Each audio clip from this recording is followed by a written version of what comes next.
2, 3. I'm on the heavy side. Oh no, shit.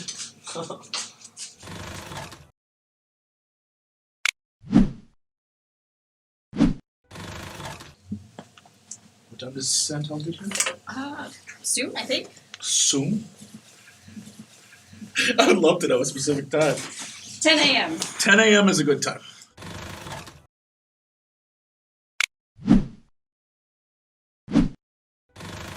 So here's what I'm thinking. Okay. We start the episode, just kind of like, hey everybody, welcome back. It's so nice to see you. Gentlemen's Gaming Club is back. Welcome to the new season. Yeah. You look wonderful out there. Thanks for joining us in the clubhouse. Come on in. Yeah, we just do like, greeting. We Yep. let everyone know what's up. Yep. Tell them about the game. Exactly, yeah. Today, Immortality. It's a weird game. But also, it's cryptic and fun and goofy, a little sexy. A little sexy. A little sexy. Not too sexy. And, we're gonna do like a goof with the apple where they click the apple and then Sure. takes us to another scene. Great.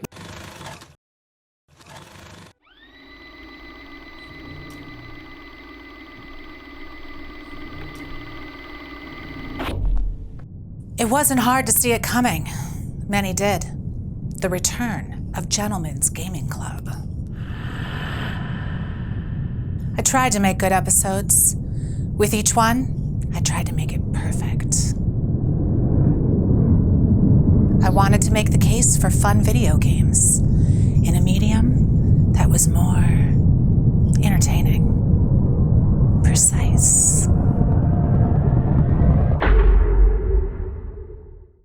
Let's talk about dirty movies. I was unprepared for what this game was. I think we were sold on the idea that it was gonna be kooky, weird, silly, kind of like Her Story, and the idea that we'd piece together clips of what happened and we wouldn't really understand.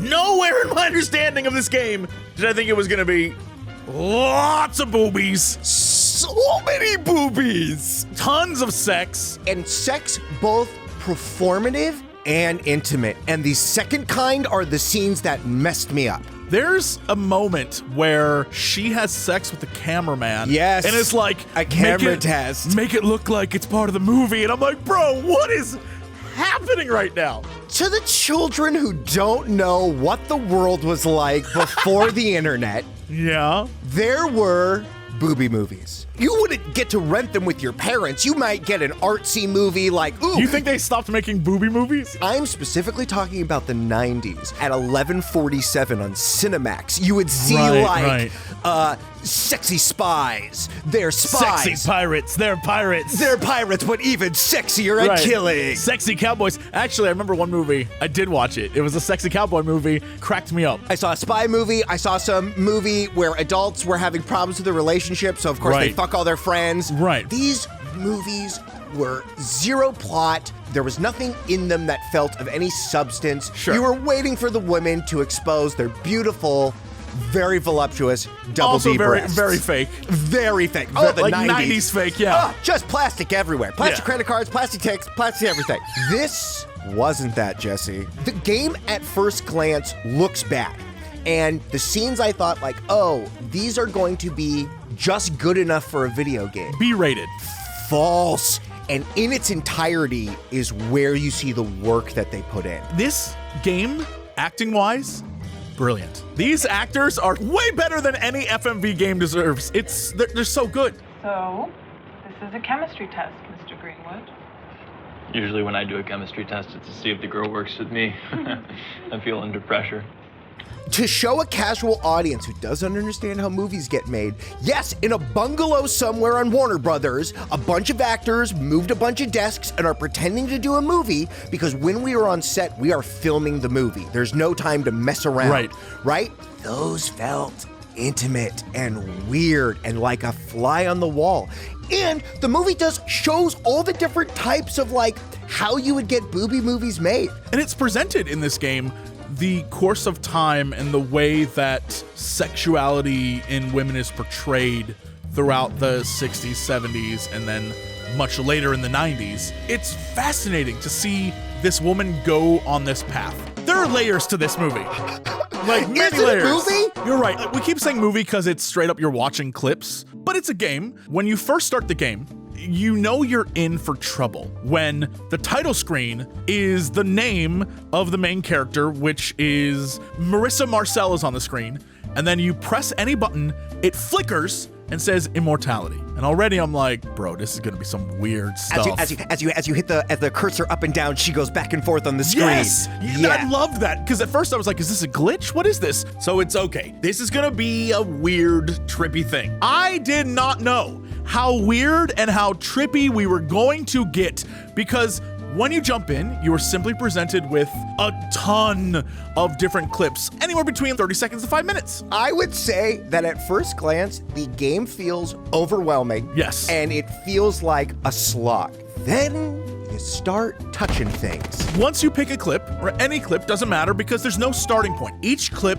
is a clue that leads you to more. So for example, you could click on the face of an actor, and then that would take you to another scene. There is no, oh, I'm controlling this now. You just go to another scene. And it feels random until you start picking up like, oh, here's a person's face in a mirror. Here's that person at the rap party. Right. Here's this person at a rehearsal. And all of these things, again, feel random. But there is no chronology to it. You No. can't just figure out what the order of operations is right away. You know those videos that exist online? The iceberg of... I love those videos, Jesse. Yeah. I love them. like the Chef Boyardee iceberg. Yeah. And it's like at the top, it's Chef Boyardee, and it's ravioli. At the bottom, slave labor. You know? Like, crazy stuff. Sure. That the sauce is actually made of children blood. That's Right, why it's so red and watery. Yeah, and so it's that kind of idea where you clicked on the faces, and that took me to different people. And sometimes it may be the wrong face. And you're like, oh, what's that about? I fucked around too much, and my first achievement was like, oh, that's my favorite actor. And it was like this bit part actress. I like went to her big nun scene, and then I went to her rehearsal scene. Yes. And when I went through that, that's when I understood what I was doing. Well, hold on. And then we get into our main girl. So you're clicking between time periods and movies. You're not really understanding what's going on, but you're seeing the same actor, this Marissa, who we don't really know much about, at different points in her life. In her first movie, her second movie, and then there's a time jump, and then a third movie. And that's pretty much what the footage is. It's these three movies, both behind the scenes and the production of making them, and her as a person becoming an actor from a nobody, right?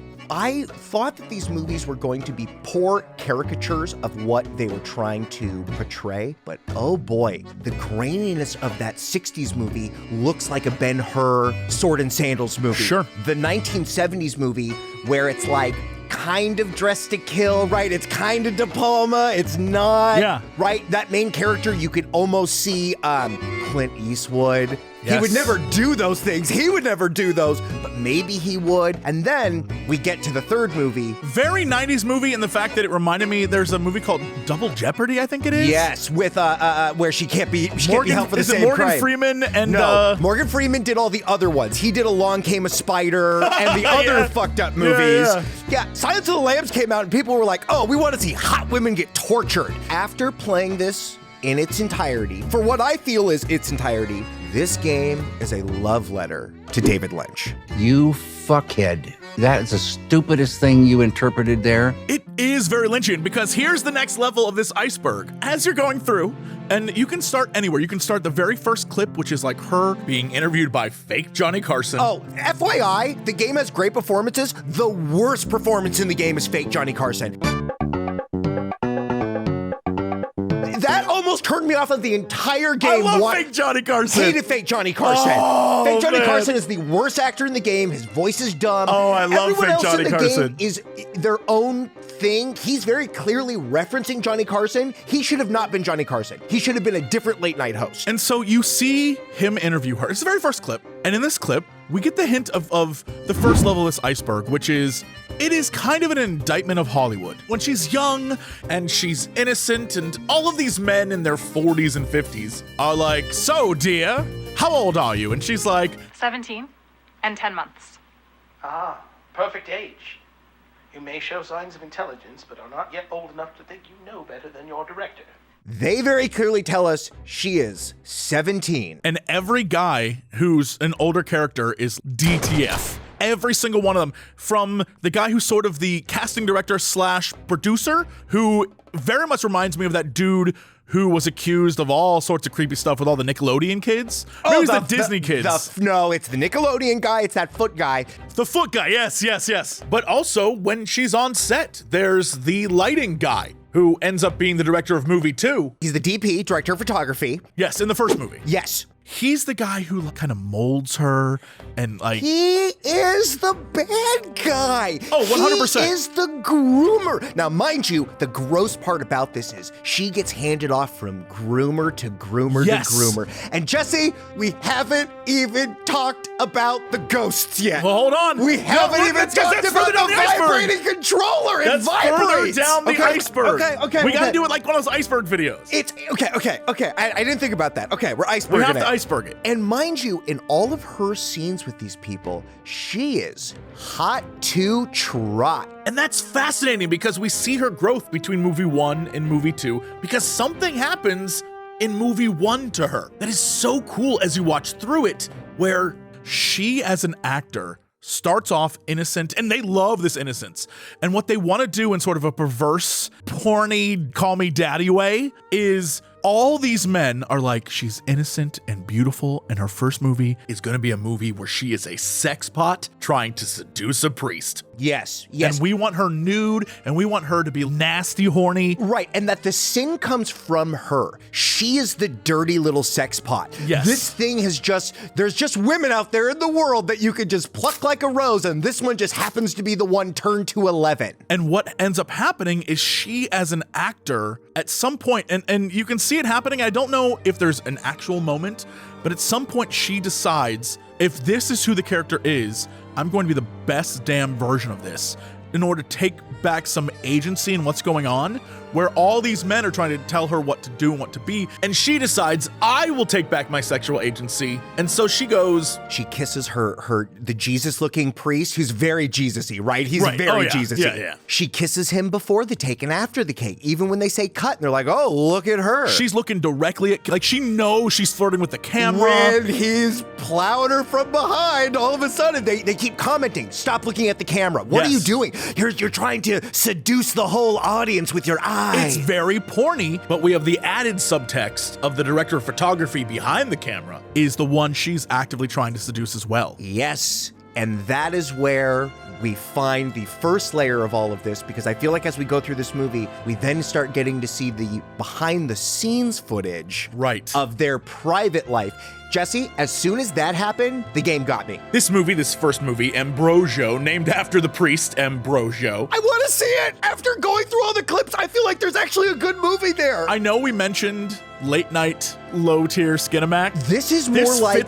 This to me, it fits in there, but only because the lines of dialogue are like, fuck me till I die. Right. I'll fuck you to heaven. It's hilarious. Yeah, there's those lines, totally. No, this is more like a Channel Z movie, right? This is one of those European films with a bad dub where a guy goes to his hometown and he wants to seduce all the women. And then in the third act, we find out it was all a dream. The plots of the movie, we probably should just say the plots of the movies. Ambrosia is the simplest of the plots. It's straight up just a priest who's being seduced by this woman who, I guess, saw a sermon and is super into him, sneaks into the convent, monastery, whatever, gets in and is like, please take me, Father. I love you so much. But at the same time, there's another woman who is the purest of virgins and lovely, and he falls for her.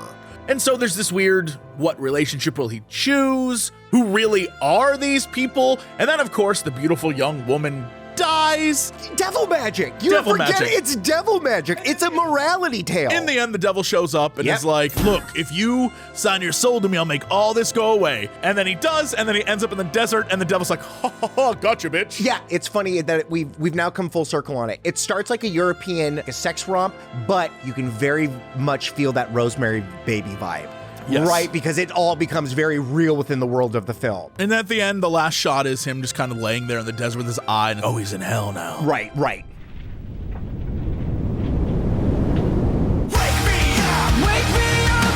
And so he gave into temptation, and the woman who was his seducer, spoiler, was the devil. Right, but we feel that power because we start seeing her in her private moments, trying to get the director of photography, maybe go make out with Andy Warhol a little bit. You boys, you're being so macho with each other. Why don't you just make it up and kiss? There is nothing more cinematic than a kiss.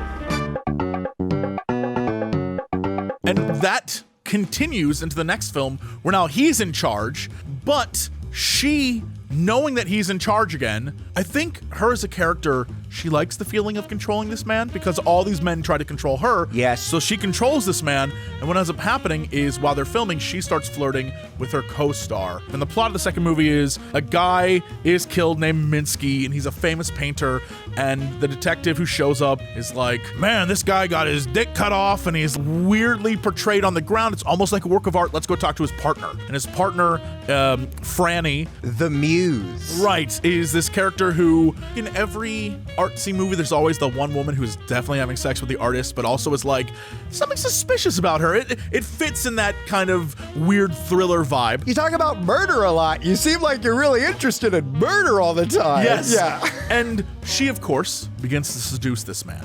And again, we see it play behind the scenes as well, where she is actively trying to seduce this dude in front of the guy she's clearly with. That's also part of the grossness of this relationship.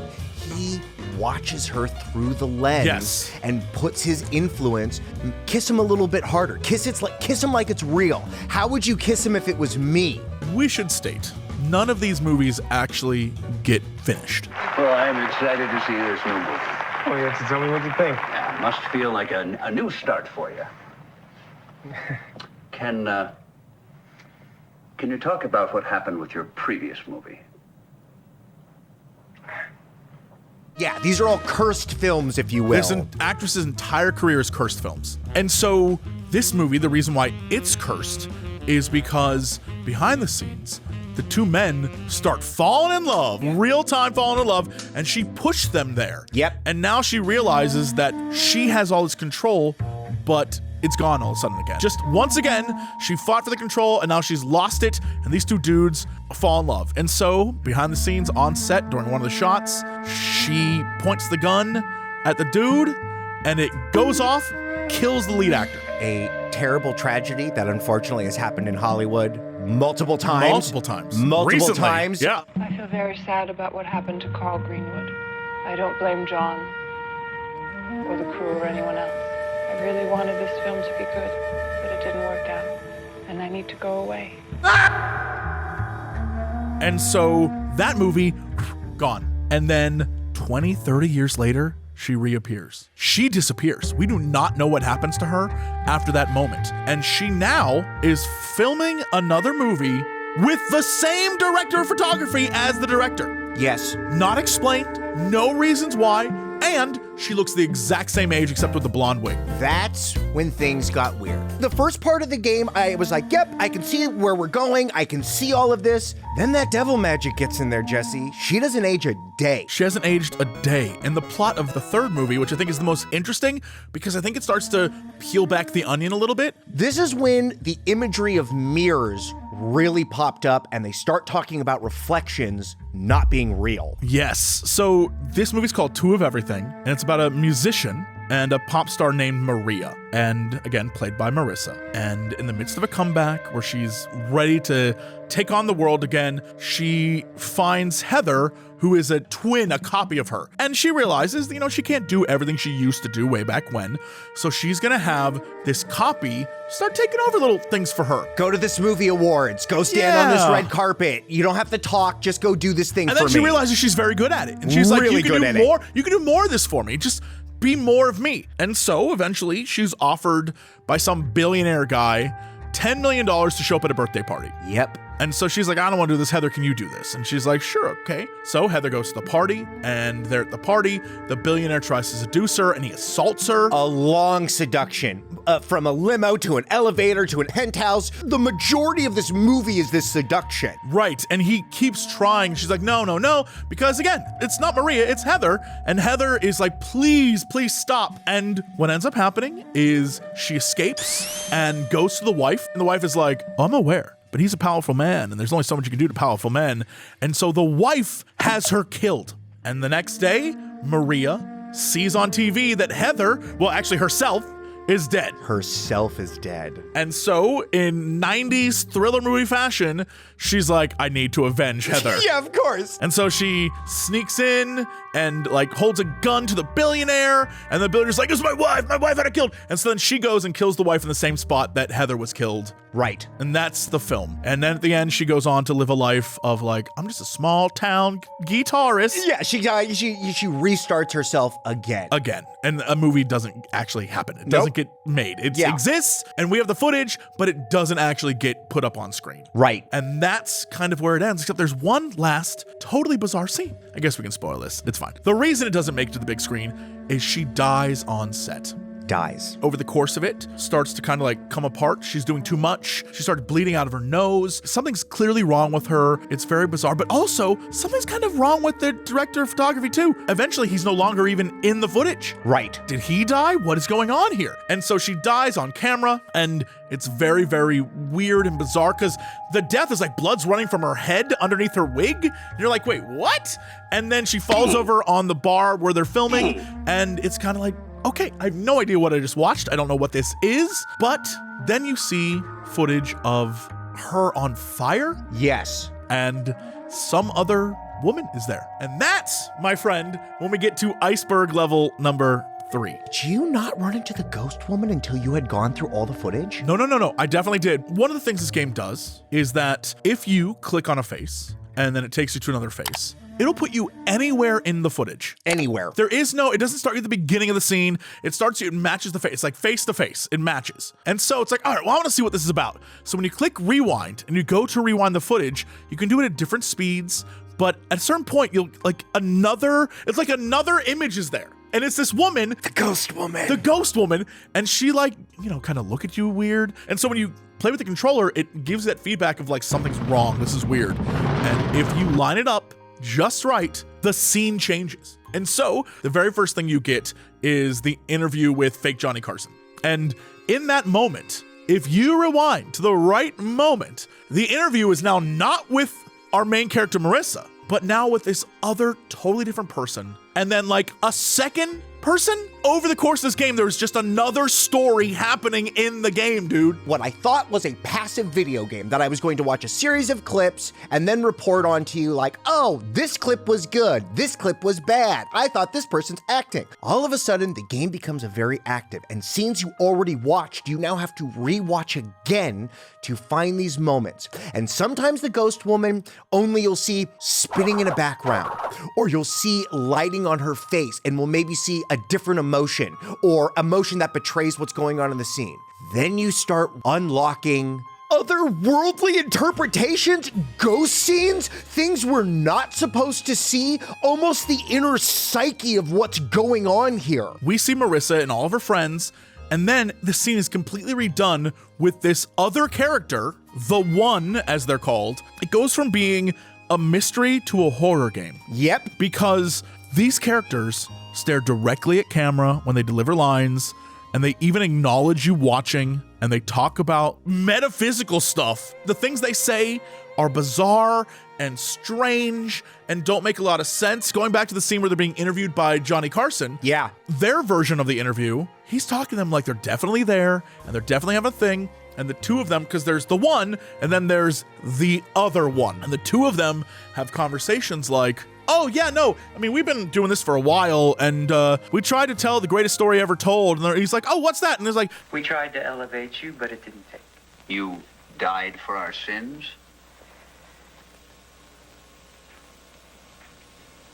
A story.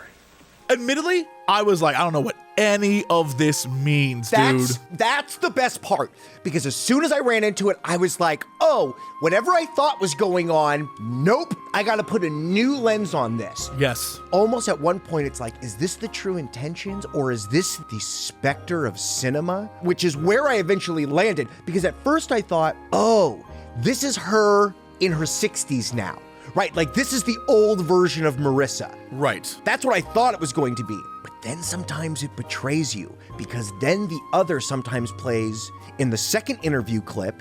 she's the director of photography. Right. And if you rewind that clip, now we're not seeing it from her point of view. We're hearing maybe true intentions. That's when everything got flipped on its head. And I was like, oh, this isn't a game for 12-year-olds to masturbate to. This is an actual video game. This is legit art. That's exactly what I said. Yes, because yes. as soon as it surpassed that, it felt like avant-garde theater, because all of those scenes are very avant-garde. Are piercing, are haunting, and are something I would want to show my mom. I would be like, Mom, you gotta see this art thing. There is a brilliant scene where the version that's Marissa is her being asked to get nude, right? Yes. And the version that is the one, you can definitely tell that it's almost a one-to-one comparison of what the artistic nature of what's happening is versus what the real thing happening is. And so my initial assumption, which I think we're both on the same page here, is that the one is the art, the nature of being artistic and the inspiration and the like what people think of when they're like, we're creating something here. We're creators and artists. We're that kind of thing. That's where I got to. I thought we are seeing Marissa's shame. The part that you have to bury yourself inside of yourself to make it in Hollywood. Well, I thought that was the other one. The second character that is always at odds with the one. I thought that was him. I thought that was... No, I thought both were part of her. I now feel that they are definitely the yin and yang of divine masculine and divine feminine. Sure. Right? Like, I can definitely see that. We watch these movies and we know it's all fake. We know there's a dude with a boom and a guy eating crackers. There's no sexiness to all of this. But then in that scene, we do see a very intimate, uncomfortable scene because it's them or the interpretation of them that they did actually make love, that they were this thing. That's when everything starts getting weird town. And these characters are almost every scene has a version of them in it. There's a scene at the end of the first movie where Ambrosio is laying there and then Marissa comes out. Is this on the edge of the cliff? The cliff edge, yeah. Yes. And so it looks really cool, pretty interesting shot, and you know, it's the end of this film. The one version of this is she is in the same place, but she starts walking towards camera. And as she walks towards camera, she walks off the cliff, which we now realize isn't a cliff, it is a set. She keeps walking. Everything in Hollywood is fake, Jesse. Yes. They're all fake. She keeps walking towards us on this fake ass set. The one is looking at you with a fucking controller right now saying, what do you think about this? Right? It's not all of a sudden you're piecing the puzzle. What do you as the player think about this? The last crazy clip is Marissa being set on fire. And then the one coming to the camera and being like, I know you're watching. And now you know. And this, I think, might be the deepest part of this iceberg. Because as we sit here and so proudly are like, we figured it out. There are scenes where the one becomes a woman with black hair and a black man. Yes. And it's like, wait, what the hell is this? And she says, I can't remember all the faces. And so already I'm like, wait, what? That is, to me, contrary to the idea of this being a person that represents specifically Marissa. Right. So I was like, maybe this is supposed to mean all art? But then there's scenes where the one is drinking blood. Well, I was about to say, all of this ghost imagery about Marissa and her actions, that's all like this is a echo of the past. But then we get directly into what is the connection to the satanic and the demonic? Right, because again, we still haven't addressed how is this woman still the same age 30 years later? Well, Jesse, that's when I'm pretty sure she signed a deal with the devil. The aging part, listen, all of those other questions I can answer for you, like her burning at the end is the representation of her burning out as an actress, right? You literally sacrifice your body and your images to this art form that will outlive you, right? Carrie Fisher said, I'm not Princess Leia, I just happen to look like Princess Leia. Sure. Right? Yeah. You literally sacrifice that, like, Mark Hamill will not be remembered as Mark Hamill. People will just go, that's Luke Skywalker. Right. Not his wife or his life or any of those other accomplishments. All of that I can talk about in, like, I could write a college paper. We're talking about a deal with a metaphysical being. That's part of it. But it's also the allegory of Hollywood of what is your price, Jesse Cox? Exactly. You know what I mean? Yeah. I kept thinking about, like, all of the girls in Euphoria. These beautiful young actresses that I hope have long careers, but when they were 19 and the hottest they've ever looked, HBO had them make fake nude selfies to send to somebody. Those will live online forever now, right? What is your price as a human being? And some people will say, I don't have a price, but lots of people, me included, you want to see these nuts and bolts? Let's go. What's the price? You light it correctly, I'll show any dick pics. Listen, you give me like underball lighting? If you can make my testicles look like 2001: A Space Odyssey, you got it, baby. I'm there. I'm down for the art. That's what it feels like. It feels like, oh, this is about what are you willing to give up in order to become successful? Because her whole thing is she dies for her craft. At the end, she dies for it. But there's, again, a lot of missing time. And some of these scenes with the one, they feel like revenge scenes. Like the reverse scene where the head of the studio is very clearly openly flirting with this 17-year-old. In the rewind clip, in the backwards world, in the upside down world, we see the one interview him. And all of a sudden, when you're in front of the camera, well, now he's uncomfortable because he's lost his power. Yes. And we have to see this fucking middle-aged, gross white man. When you see those scenes, I was like, oh, this is her getting her revenge. But it isn't that, because we find out that these men who took advantage of her, she also sacrifices them along the way. Because in the second movie, we see that scene with the two masks. Yeah. And when you rewind it, we see the dead version of the actor and a dead DP. Yeah. And all of a sudden, it's like, well, what is this? What, this isn't the death of our girl anymore. This is the death of other. But the one and the other one have scenes that seem to contradict all of this. Yes. A great example is when she accidentally shoots the actor. Yes. There's another scene where it's the one and the other one, and he's like, shoot me. And she shoots him in the chest, and then he dies, looking at the blood like, awesome. Cut to a movie theater, and then the woman on the third movie is watching, and she's like, we come to this place for magic. Well, you killed me, but I'm still here. And then for the rest of all the scenes, the other one is no longer the man. The other one is that dark-haired woman who's in those shots. So now we're talking about this metaphysical force, this revengeful spirit, this harpy from another world comes into and out of people. That sometimes Marissa is channeling this being, person. And sometimes this being is haunting and attacking her. Because you're right, part of me thought this was like a picture of Dorian Gray. She never ages, this one is her soul being bared, and we're seeing the damage that's put on there. But that's not what happens, and it's not the way that the scenes play out. No, the reason why we played this is because I told you when we sat down, I've seen one clip of this game, and it's a woman screaming, fuck me to heaven.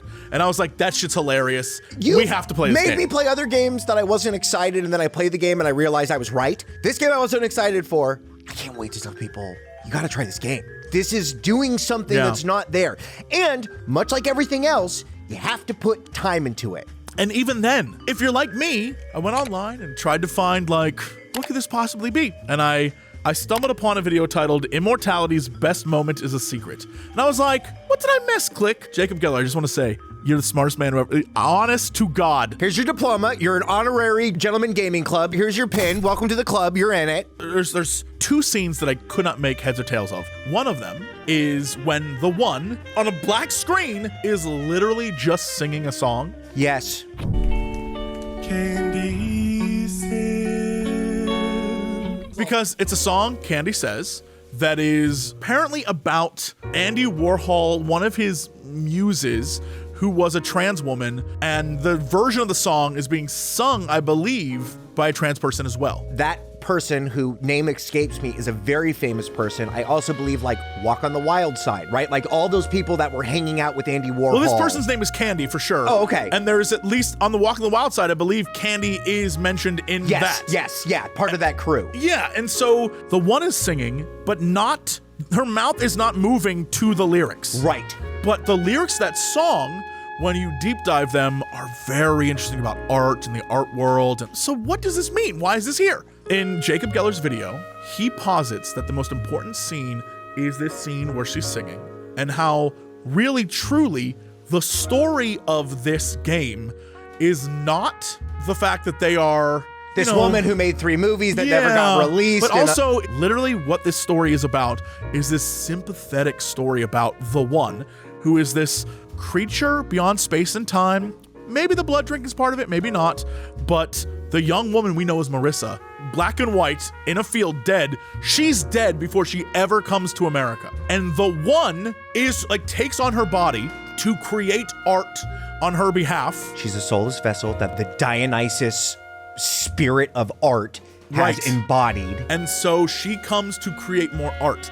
And the thing is that the one and the other one have been doing this forever. Hence, which is why she seems so mature for such a young woman. She's not really a young woman. She's not the same character anymore. She's the one now. Holy which is why her sexuality explodes from this like little timid. And why she's kissing everybody on the set. Not because she's a little horny sex bot, because this being is getting to experience these humanity things again. Yeah.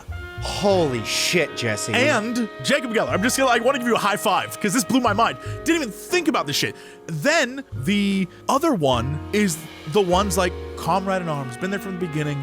Like they create art together and they've strived for centuries to give mankind the greatest of stories. That's like their whole thing. And so they say again to the Johnny Carson character, Jesus, that was us. We did that. I died on the cross for you all. Holy shit. The greatest story we could give to mankind was this beautiful story. We died for you and you rejected that. There's so much imagery of Jesus. The priest, the bleeding, the going and being in the desert. When she dies in the end, yes. And the blood comes from her head, that's crown of thorns, dude. They've done this before. And so she's like this artist who's been struggling for centuries, millennia maybe, to really get like in touch with humanity's artistic side and what we are as creatures. And the other one is a guy who was with her till Jesus, and then he was like, we made the best story ever. And they literally don't like it. And so, F it, I'm done. And the entire time we see between them, the entirety of it is them arguing over, why are you still trying to do this? Why are you trying to help these people? Wow, that's right, because he's always the force pushing against him. Yes, and she's saying, no, this is what we are. And he's like, no, I'm over it, I'm done. And so that's why they push back and forth. And so when she kills him, because he's like, kill me, he wants out. She kills him, and he comes back as the woman with the brown hair. All of this stuff leads us back to be like, who are these two?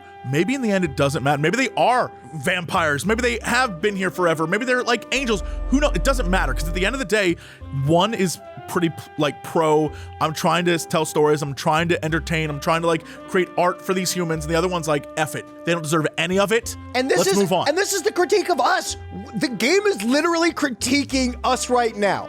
We wanted to get into this game for lustful ideas that Jesse goes, Michael, you're gonna see this hot redhead. This is he went, this is a Jesse game if I've ever heard one. And then we got into the game and found out, oh, it's much more than the sum of its parts. Right. Our lustful eyes, that's not what any of this is for. And that there is a deeper meaning in trying to convey these things that just gets lost in the shuffle of Hollywood. Right. That just gets lost in the hustle and bustle of, I need you to buy tickets. I am so blown away that this studio was able to hide all of this in plain sight. I don't understand why everyone's not playing this game. I would ask theater classes in college, you should play this game and talk about it. When you look at it in terms of acting, archetypal forces, a Greek harem, the satyrs and things like that. Well, all of this has a much deeper meaning.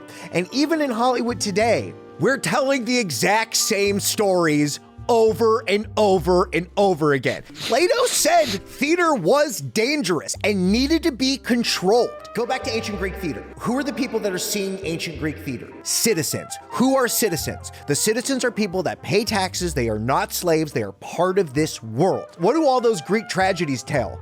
A woman goes outside of the system and murders everybody, right? A woman scorned, Medea and things like that. So when the Greek chorus tells the audience, this is what will happen to you, it's literally putting this idea into people's heads. This game is showing the sacrifice that people give of their bodies and minds to entertain us, of which we then want to unzip our pants too. That's very interesting. That's the selling point, is it's sexy, sexy, sexy, sexy, but much like Nier, that is the gotcha bitch. What's the hottie woman from the 50s and the 60s? Real hottie. The most hot. The hottie? The hottie from the 60s. She was in from Cleopatra. What is her name? White Diamonds. The White Diamonds lady. Elizabeth Taylor. Yes, yes. I look at all of these things And, you know, what a life Elizabeth Taylor had. But when she was the most beautiful woman on the planet, we have it on celluloid. We have it on a film. We have it that it'll never age. It'll never not be... Immortality? Immortality, Jesse. Caught on film, young and beautiful forever, which is why all the things we see of her, be it in all the different films, she's still young and beautiful forever. Because as a person, we don't care. But as a star, Luke Skywalker. Luke Skywalker. Yeah, dude. It's what a great game. What a great game.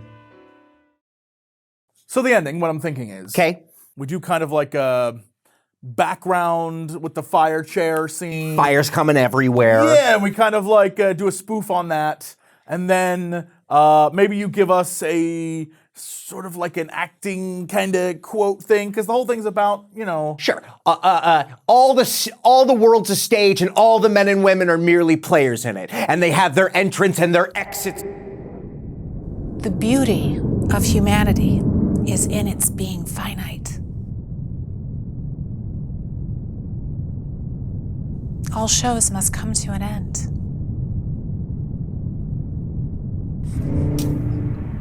I'm part of you now.